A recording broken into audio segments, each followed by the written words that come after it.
আসসালামু আলাইকুম everyone, welcome back to my channel. আমি মিম কুকিং হাউস থেকে মিম বলতেছি। আজকে আমি আপনাদের সাথে শেয়ার করব কিভাবে শালিক পাখির মাংস রান্না করতে হয়। শালিক পাখি এইভাবে রান্না করলে অনেকটা স্বাদ লাগে। দেখুন, কালো ভুনা।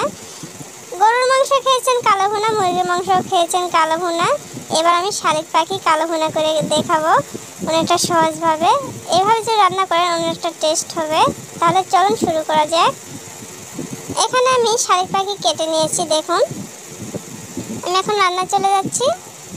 এখানে কাঁচা মরিচ ও পেঁয়াজ দিয়ে দিলাম পরিমাণ মতো,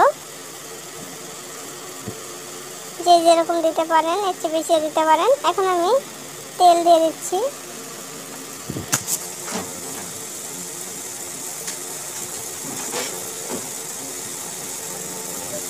পরিমাণ মতো তেল দিয়ে আমি ভালোভাবে ভেজে নেব।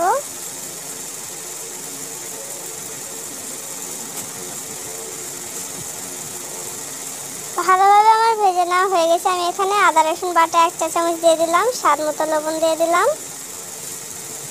মরিচের গুঁড়া দিয়ে দিলাম ছোটো চামচে 1 চামচ, হলুদের গুঁড়া 1/2 চামচ, আস্ত জিরা দিয়ে দিলাম, দারচিনি 2টা দিয়ে দিলাম,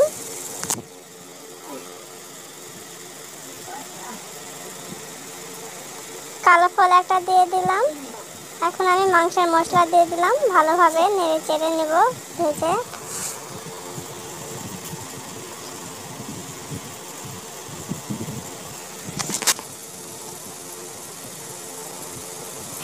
আমার ভেজে নেওয়া হয়ে গেছে। দেখুন, আমি এখানে কেটে রাখা শালিক পাখিগুলো দিয়ে দিচ্ছি। মাংসটা আমি দিয়ে মশলার সাথে দিয়ে ভালোভাবে ভেজে নেব।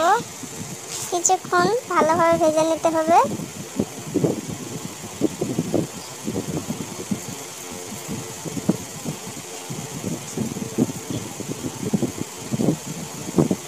পাঁচ মিনিটের মতো এইভাবে মাংসটা ভেজে নেবেন।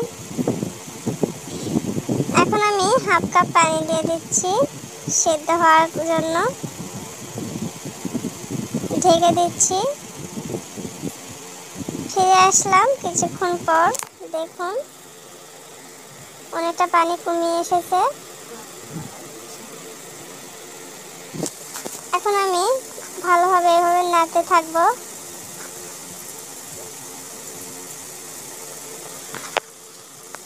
নাড়তে নাড়তে এক পর্যায়ে দেখবেন মাংসের পানিটা অনেকটা কমিয়ে গেছে।